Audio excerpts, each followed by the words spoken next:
This election, somebody last night that I was with made such a great point that, yeah, the election is important. And yes, we may gain control of the House of Representatives, and we may gain a little bit of a firmer control, even if it's by one. I think we'll probably get 3 Senate seats. But if we pick up the majority in the Senate and the House, which surely we will, they made a great point, and they said, yeah, but here's the problem. We still have all the Republicans, and the Republicans are doing nothing but putting every nickel they have into their good old boy incumbents that they want to make sure they get reelected.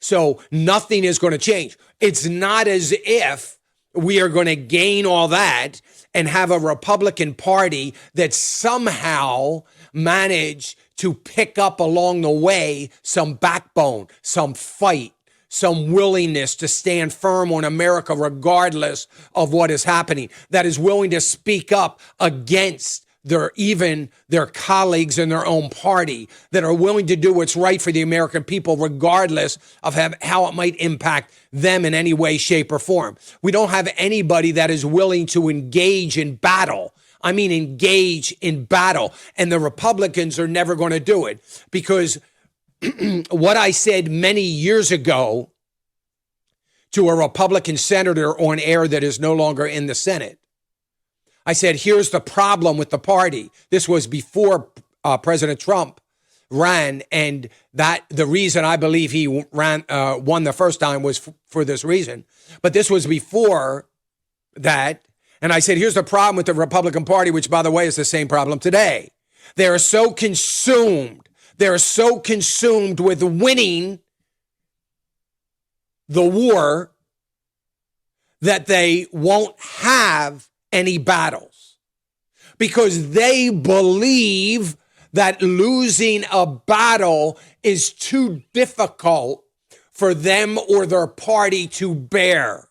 Yet you can't ever win a war without having some battles. And I said to this one senator, I thank God that George Washington wasn't worried about winning a battle, because he lost the vast majority of every battle he went into.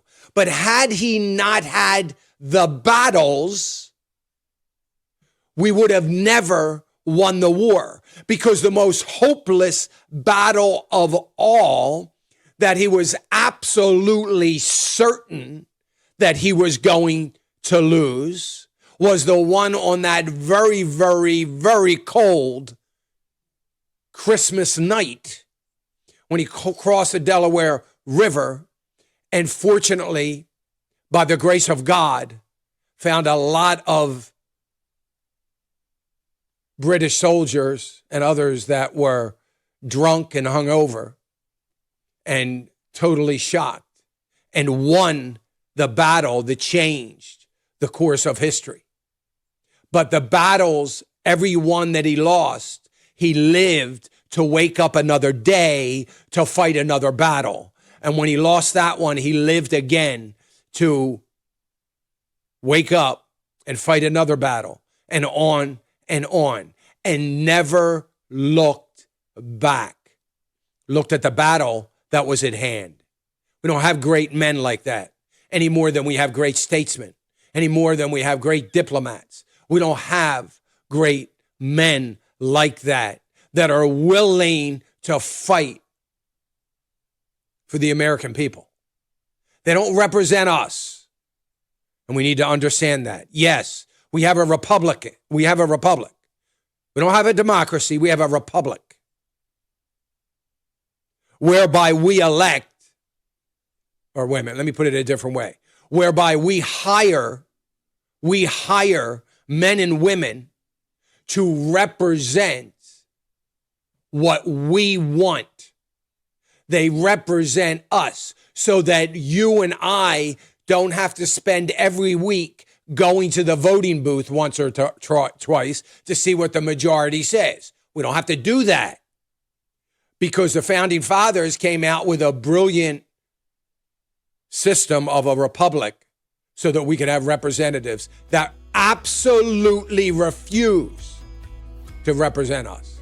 They are representing their special interest groups. They are representing their lobbyists. They are representing their own portfolios. They are representing all of the things that their ideology stands for. They are representing political correctness. They are representing social control.